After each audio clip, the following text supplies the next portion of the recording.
Hello, and thank you for tuning in to the Parent Trap Podcast. In life, there are a lot of traps, and parenting is definitely a big one. My name is Laria, and I am your host. I created this podcast so that minority parents have a space where we can talk about real problems through some real families. Now, I want you guys to tune in. We will be posting episodes Monday bi-weekly.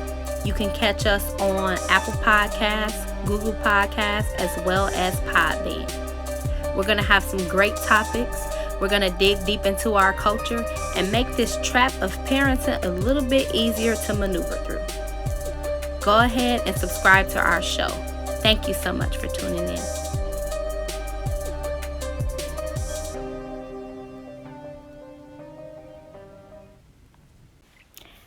Thank you guys for tuning in to the Parent Trap Podcast. We have been on a break, but we have not forgotten about our audience. We are back and better than ever to bring you some great topics that are appealing to families of color. You know, there's not much out there that caters to our culture, but this is the podcast for you. If you are a parent and you just need some advice, some support, or want to just hear some amazing stories about other parents and their unique way of living, this is the podcast for you. So on today's episode, we are going to talk about gifted children. I believe that each person has a gift and a purpose that they were put on this earth for. And sometimes we are operating in them at a young age. And even myself, my gift is, I definitely have multiple, but I do know my heart and my passion is for working with youth. And I didn't realize that all my life I've been working with youth. Even as a kid, I was the play mama. I was the cousin everybody loved. I was the babysitter. I was always using my gift, but I never looked at it as that. And I was going into my career in adulthood, focusing on doing something else. And I'm just thankful that God turned that around, because now I'm living in my purpose and I love every minute of it. Work doesn't feel like work. And I believe each child has something that is in them that is natural, that is appealing to them, that they can do effortlessly. And it's up to us as parents to bring that out of them. So that's what today's episode is going to be about. So we have a special guest, and she's going to be introduced by her amazing daughter, Nona. So, Nona, can you introduce our special guest that is going to be on the show today? Hi, everybody. My name is Nona, and today I'm going to be introducing my mommy to the stage today. So, introducing my mommy, that's named Carle, and she's really great at rapping and singing and doing stuff, and she's the greatest mommy ever, and everybody loves my mommy, and my mommy is so beautiful and gorgeous. We just love her every day, and this earth was made to not put trash on there. So introducing my mommy, Carle. Bye-bye. That was amazing. That was amazing. Thank you, Nona, for that amazing intro. Without further ado, Miss Carle Ashan. Oh, okay. So, hello everyone, and thank you for having me. Shout out to my daughter for that over-the-top introduction. I think it was perfect. That's funny. Okay, so Carle, we're going to get right into talking about children with gifts. So first I want to ask, about you as a mother, how many kids do you have, what age they are, and what do you enjoy most about parenting? Go ahead with those. Okay, I have one biological child, which is Nona, and she's 6 years old. She'll be 7 this year. And I also have a stepdaughter. Her name is Tamaya, and she will be 15 very soon, next month. So, ooh, child. Okay. Yes. And what do I enjoy most about motherhood? Yep. Well, you know what? Honestly, I think what I enjoy the most is learning. Mm-hmm. That because listen, I didn't have kids before, so You I wasn't was a terrified. babysitter either. You wasn't a babysitter. I was around kids Okay. all the time, and that's very interesting you say that. So I was around kids. I had other people's kids a lot, but that's something to me totally different than having your own child. So yes, I didn't think I was equipped for this job, y'all. We all feel like that. I tell people every day, like, I make my little jokes about I am not ready to parent. And people are Girl. like, your son is 12. What do you mean not ready? Tuh. I'm not ready. Every day it's just like, okay, it's freelance. For real. Parenting is super freelance. And that's one of the reasons why I wanted to start this podcast. So, yeah. Okay, so we're going to get right into it. Let's just start with this question just to give the people an idea of, like, more in depth of the topic. What does living in purpose mean to you? It means living what you were created on this earth to do. What comes naturally. A lot of times we don't know that the things that come naturally to us, we generally overlook. And we don't realize that even when you get older, you can utilize those things to even make a living in life. Yes. We don't think about that because everything is mainly presented to us in a template format. But we know that life is not really a template format when it comes to living in your purpose. That's good. Come on, girls. A whole word. We can preach that. Okay, so the next question. How did you discover a gift or talent in your child?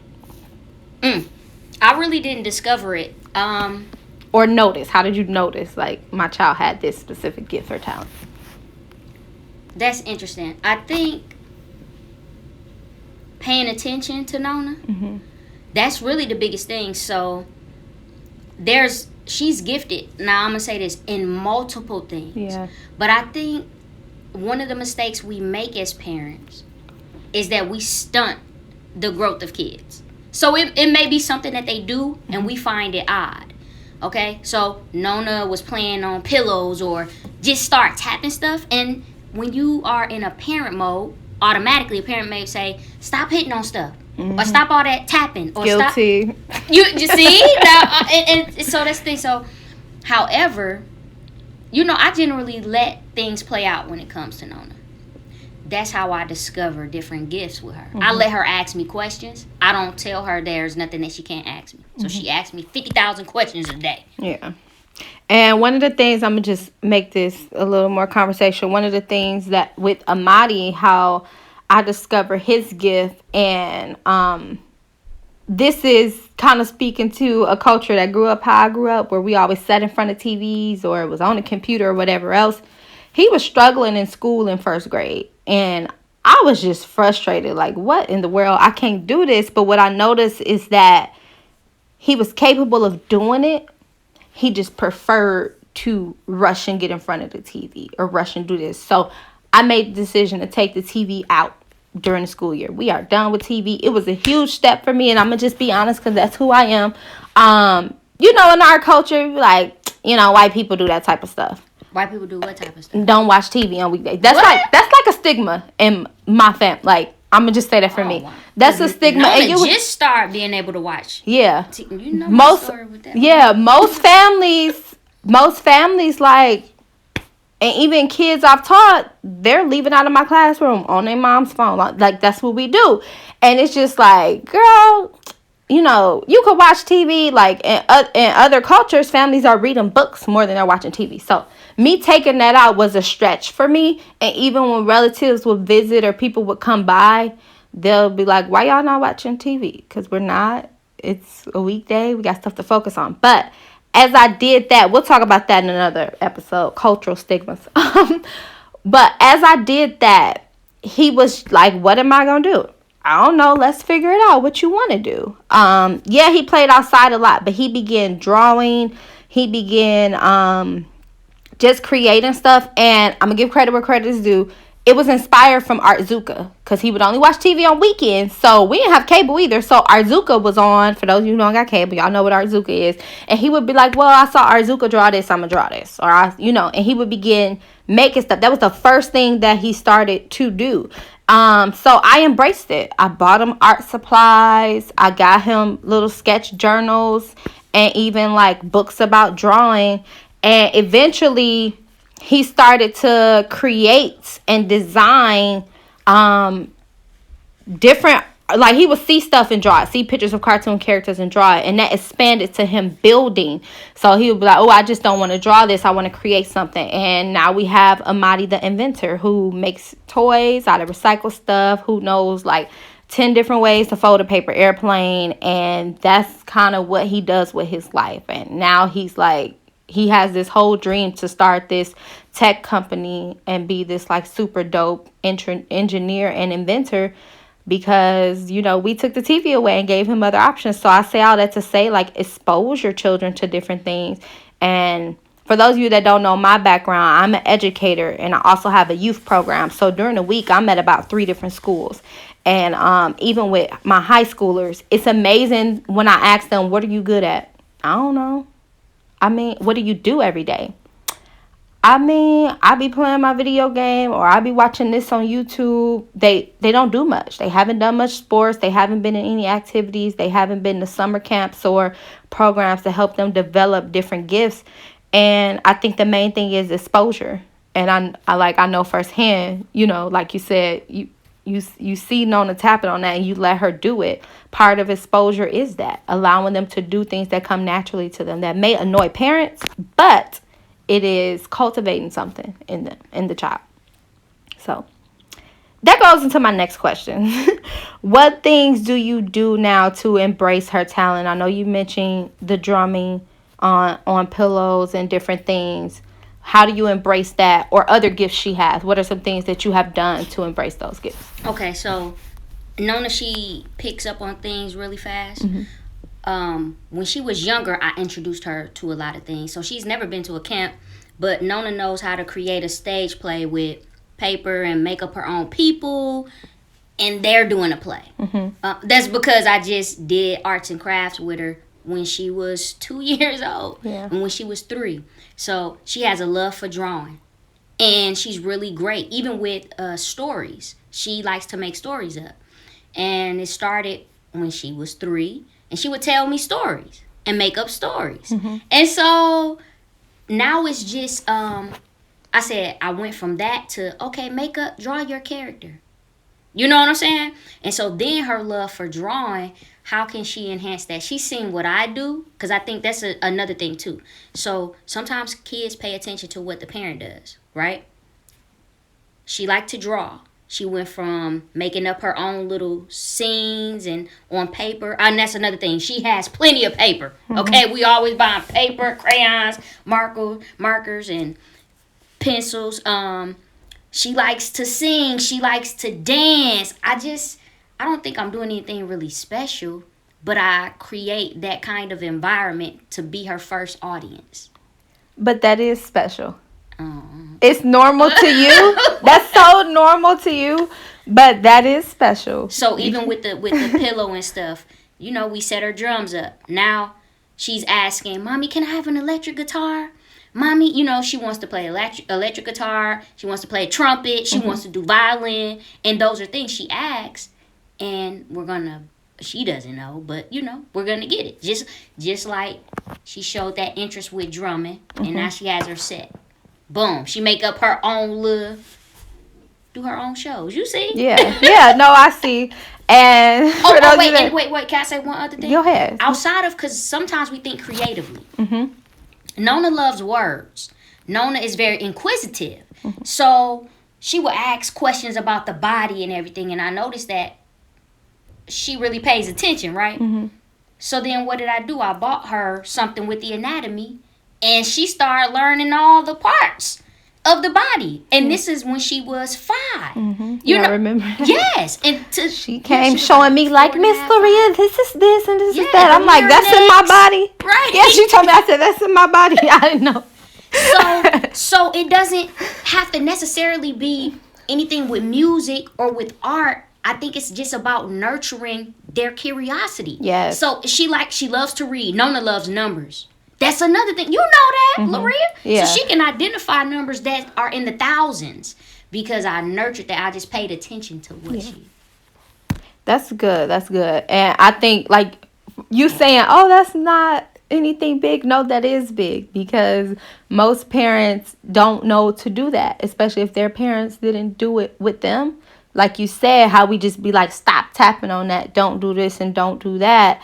That's kind of what we carry as a parent. And it's this formality, especially I see this a lot with parents who are real corporate and business-like and how they try to embed that in their children, which is not a bad thing. However, you have to know that that is your child's purpose and destiny, because I've seen people get really damaged trying to force a certain direction for your child when it's like they want to be an artist and you're forcing them to go to med school, or they want to be a super dope dancer and you're trying to force them into education because you were in education. And I think like you said, paying attention, it was something you said, I'm like, oop, that's a hashtag. What did you say? Cultivating their curiosity. Yes, that is like major. That stuck with me. And the second thing that stuck with me was you saying that she watched what I do. Your kids are watching what you do. And if you are sitting up watching Real Housewives all day, binge watching Netflix shows, and you're not doing anything productive with yourself, they're going to do the same thing. They're going to just sit up and consume and not be developers and just fall in line with this systematic race that they feel like they have to run, where they're competing for these things that they have no interest in and no skills in, but are being groomed into it. And then before you know it, they're on this hamster wheel of misery. And by 30, we got a bunch of depressed, stressed out, bitter people because they're living in this miserable cycle because they were conditioned into something that's not their purpose and their gift. So that was good. And just for me, some things I do to embrace it, like Carly said, some stuff, with the tapping on the pillows and all that. With my son, you have to be careful. I had this pamphlet. It was super informational. I really needed it. I came back. It was cut up. I knew you. It was cut up and taped to something. And I'm like, Amadi, I needed to read this. Why did you cut that up? He was like, well, I needed the color on the paper to make my design pop. Because he was making he's super into Nerf guns. And he took this, I guess at the school they had some type of lunch from Chipotle. So he took the box, the box. He took the box and he made this like portable Nerf practicing stage. And you open up the box and it's hanging targets. It's a target that waver in the back, and all of them got different points. That's something he built on his own. Super dope. And he wanted it to have a certain color vibe, so he used my pamphlet. And I appreciate that he uses recycled stuff to make his prototypes, but that's something I had to just not fuss at him about and say, Amadi, give him a learning. Ask before you use my things. And it was kind of on me because I left it in the playroom. I shouldn't have left it in there. He like, oh, this is something mama gave me that's recycled that I could use. So you ought to just take it for what it is. I've had hot glue gun on my carpet. I've had stuff I needed that was just like not anything super urgent, but small stuff like, dang, I was about to keep that. To, refill or do something with, but he done made it into something, and it's a sacrifice. And normally you'll get, like in my house growing up, you're going to get a whooping. You cut up mama's stuff or take something of hers. Like, don't touch you're going to get in trouble. He's even like taking, he asked, it's like this old pearl necklace I had, and he was making some kind of balloon shooter thing, and he like, I was cleaning up or whatever else. And I didn't know he took the first one, but I didn't mind because I was going to throw it away. He took that and made it into something. And sometimes I got to deal with his little shooter things all over the floor. But it's a sacrifice I do because I know he wants to make toys. He's practicing, filling out his prototypes. And, when he on a shelf next to Fisher-Price, it's all going to be worth it. You hear me? Yes. Can I just say something? Go ahead. What did the biggest thing I think I did for Nona is I gave her own space. Yes, I did And so that now. that is the thing. You know, I think out of everything else, that is the thing. Giving them a space. Yes. Where they can experiment. Mm-hmm. That's how I cultivated, her curiosity. Mm-hmm. You see, she had her area up there, and she responsible for cleaning it. Yeah. You gotta clean this area, but also she make her own obstacle courses up there. She doing all kind of stuff. You get me? And then sometimes what I learned about her is that she knows how to create an organized mess. But I realized it from how Gene pointed it out. Yeah. And he was like, babe, if you just look, it's not really a mess. She organized with her mess. But she know how to clean it up, though. Yeah. I don't clean up behind her. That's a girl thing. Amadi don't know how to clean it. So, and for those of you who may be like, I live in a small house, I don't got space. At the time, I did have my mother and another relative living with me, but the basement. You know, most of y'all have basement. He had got a power drill for Christmas and a torch, and then Gene showed him how to use the drill. I said, not up here. So I went in the basement. It's, everybody got, and it's, a regular looking basement. When you first walk down, it's just an area with stuff. And I'm like, dude, I can just clean out this stuff. It was nothing but broken stuff, old stuff, just stuff that I knew that I couldn't throw away, like lawn care and stuff. I put that under the stairs, and the rest I cleared it out and took an old rug and laid it down there, and he go to work. You can get as much hot glue gun and spray paint as you want down here. I just tell him, don't start a fire, don't break nothing. Like, and it ain't much to break but pipes in the ceiling, but you got to be careful with him because he tried to make a American Ninja Warrior obstacle course. Like, you can't hang from the ceiling. So that's how extreme it is. That drill changed his life. But giving him a space was so important. And for those of you who like, I got 3 kids, we ain't got no extra room, what does your basement look like?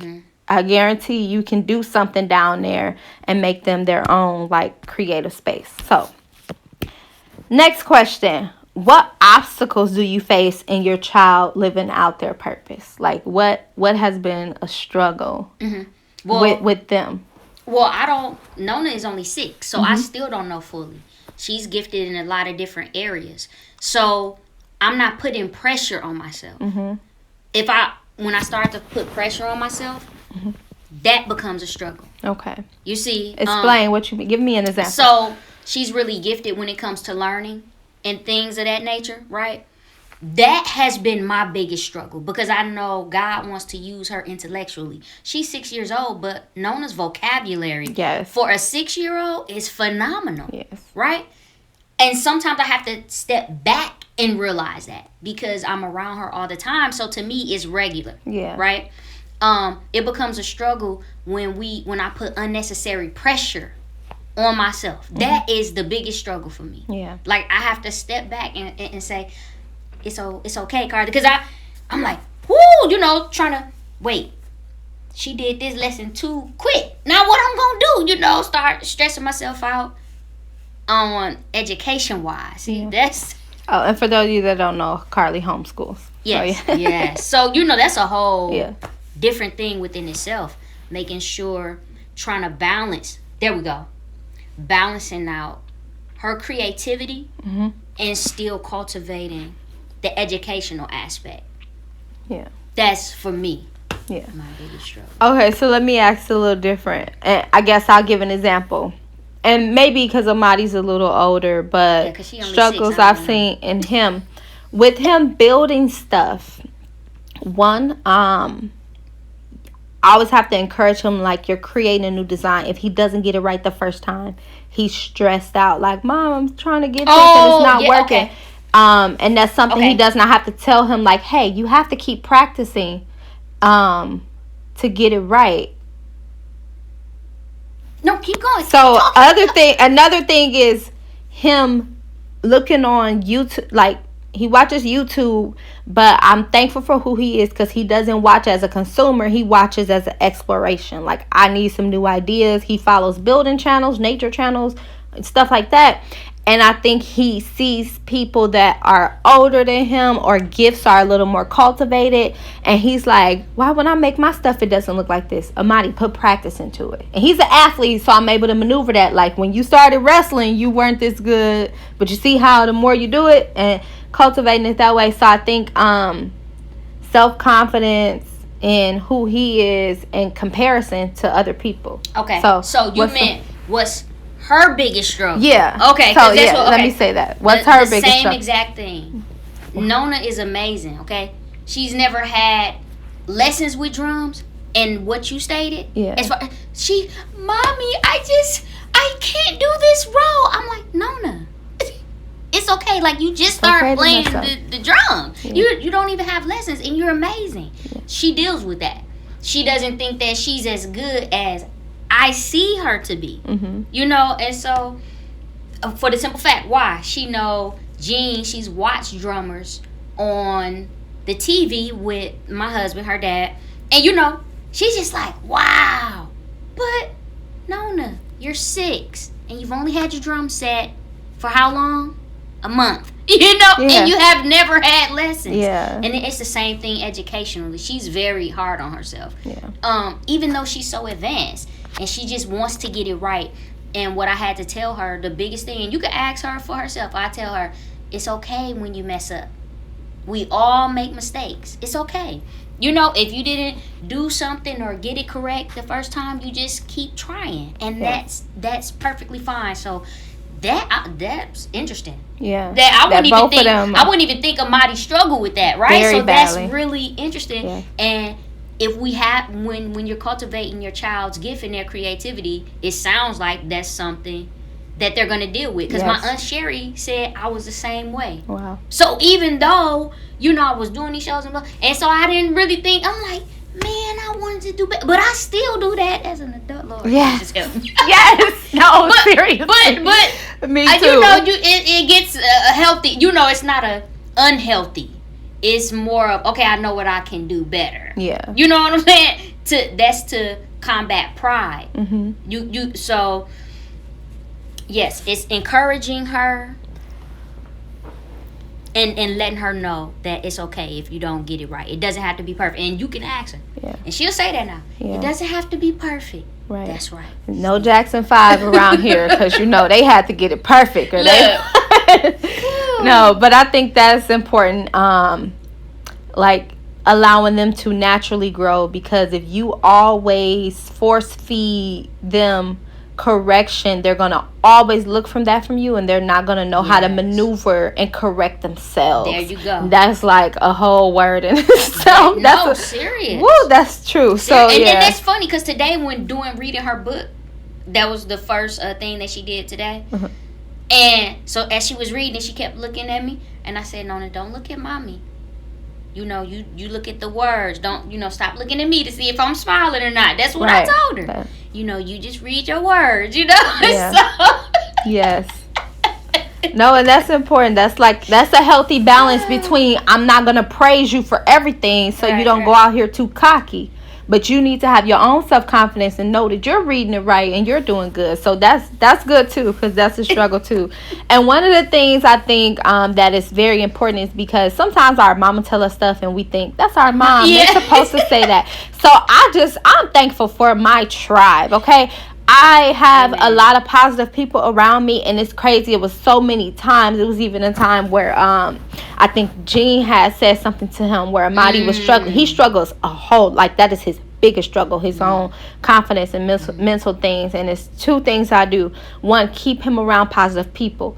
Everybody I'm around, and I'll be like, oh, Amadi, tell him about what you invented. People know he invented what you done made lately. And they'll say, oh, I think one time somebody, I feel like it was Gene, said, I saw you had made this. That was super awesome. Blah, blah, blah, blah. Uh-huh. And he was beating himself up about it. And I said, see, I didn't even say nothing to him. Oh, yeah, that was the tower thing he created. Remember, it was like a little let down thing. Oh, yeah. I forgot. It's so much stuff.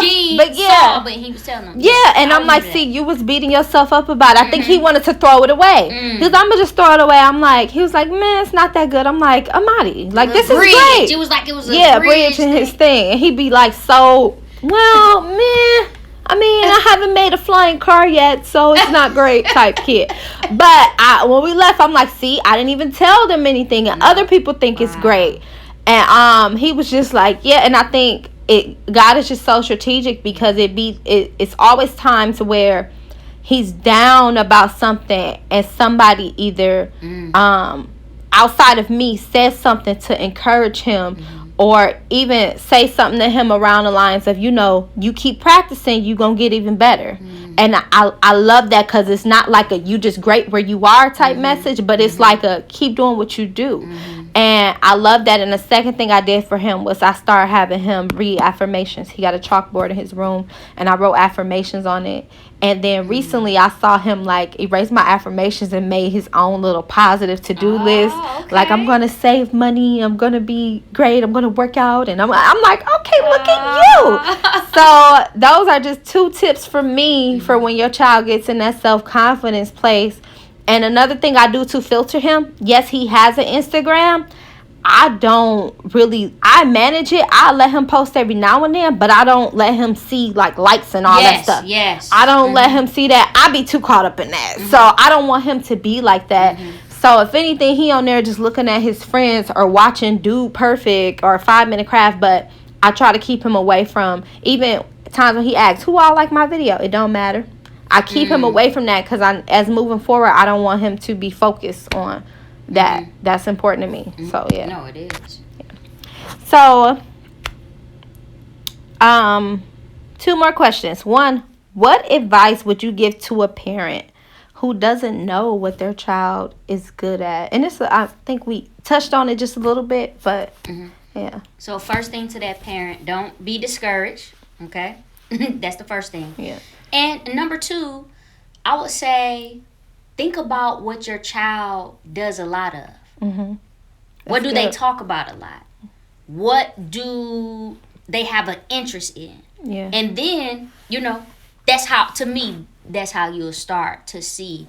If they like watching people dance, ask them a question about it. Like, do you like just watching people dance, or do you want to dance? You get what I'm saying? No, that's good. So play around with things like that. Yeah, that's good.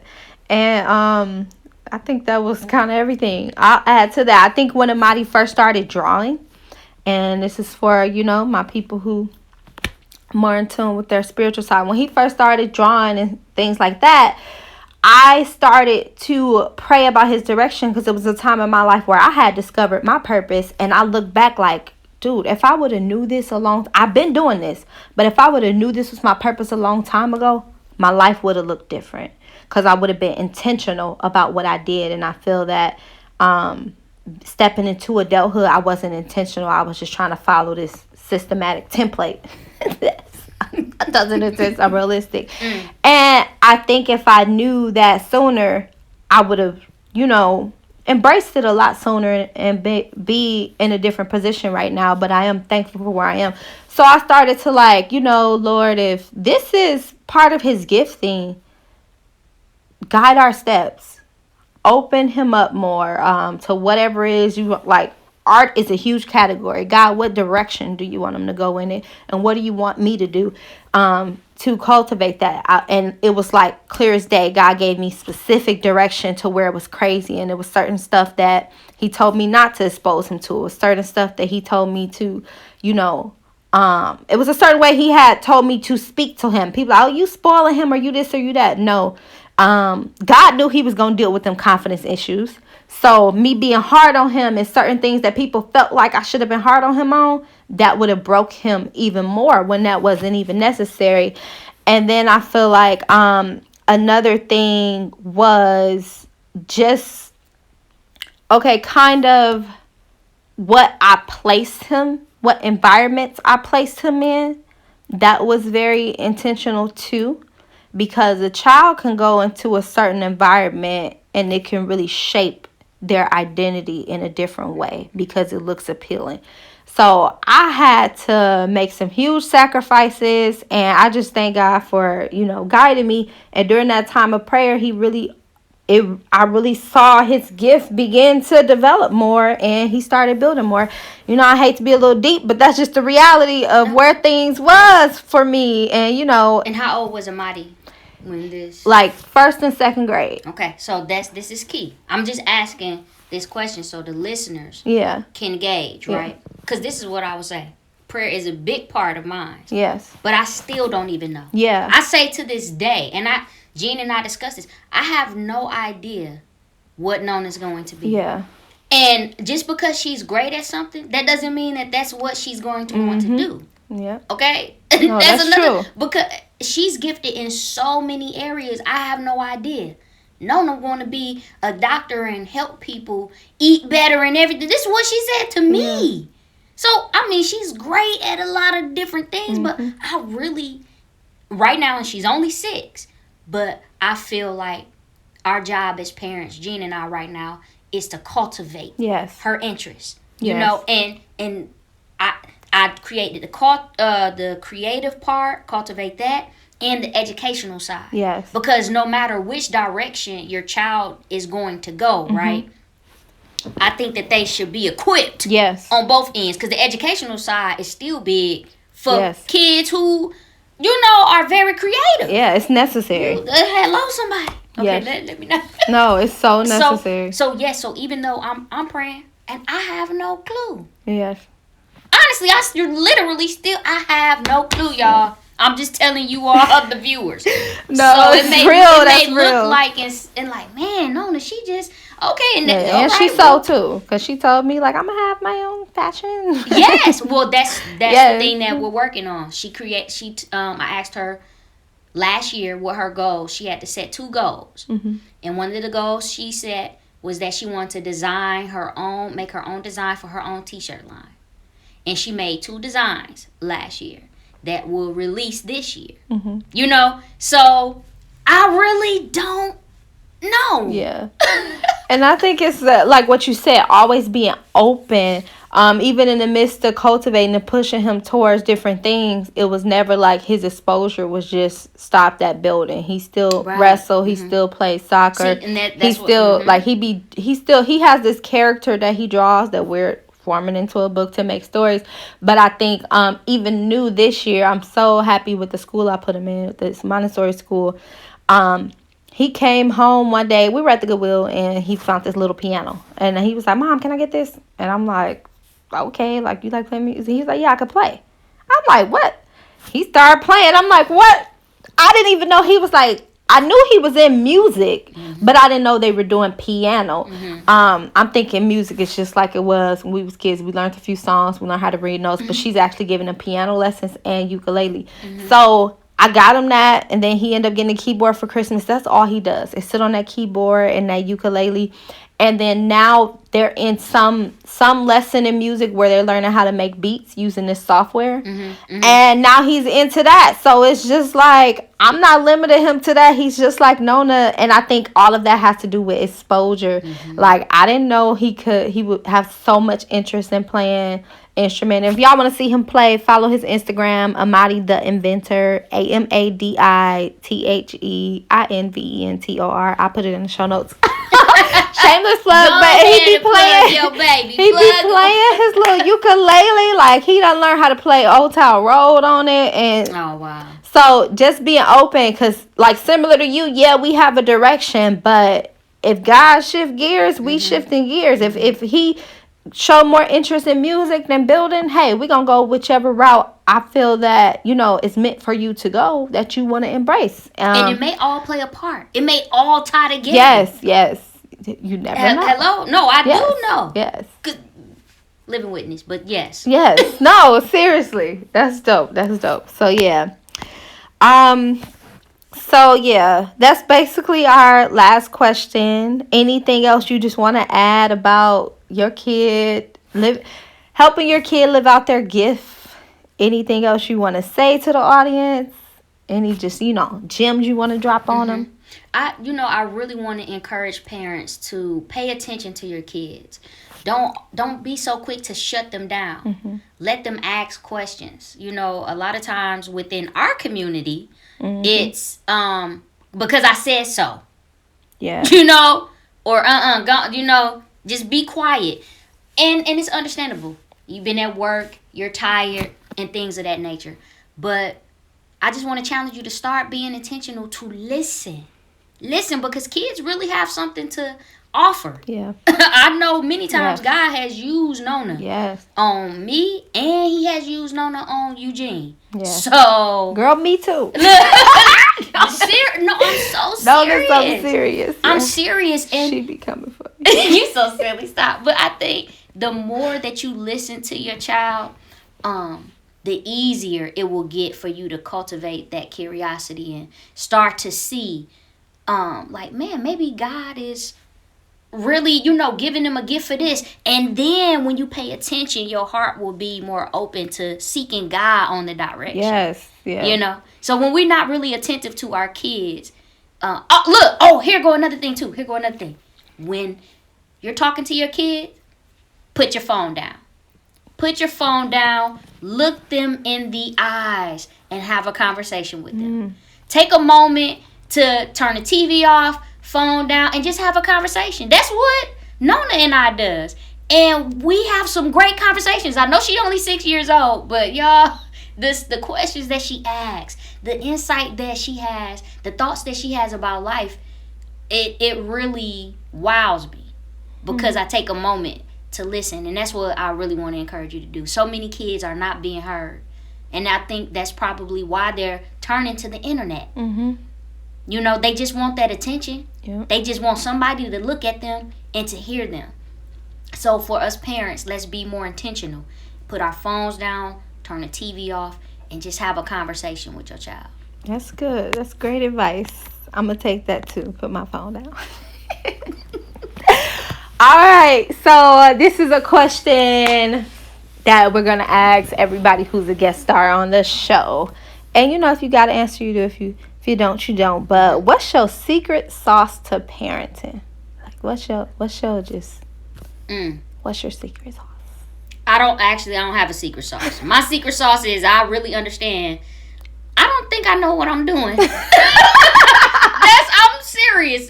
People be like, "You're such an amazing mom," and I'll be like, "What am I?" Because I really just I'm relying on God, and the stuff that people think I do well on, I don't bask in that. Mm-hmm. You see what I'm saying? Yeah. Because I know there's always room for improvement. And the stuff that I feel like I need to do better in this, I give myself grace. Yeah. That's your secret sauce right there. Listening to God and giving yourself grace. And I think that is a great sauce to have because there is no handbook to parenting. And although we are giving you some advice, know that every child is different. Yes. They all have a different path and a different process. And if you mess up, give yourself grace. It is all going to work out. Yes. And I think the important part of giving yourself grace is being transparent. Yes. We come from, I'll speak for myself, for those of us that come from parents or families who we've never gotten apologies or conversations about things that we feel we needed apologies or conversations for. Give yourself that grace and be open. Like, hey, I messed up. I'm not a perfect parent. What can we do to fix this? Man.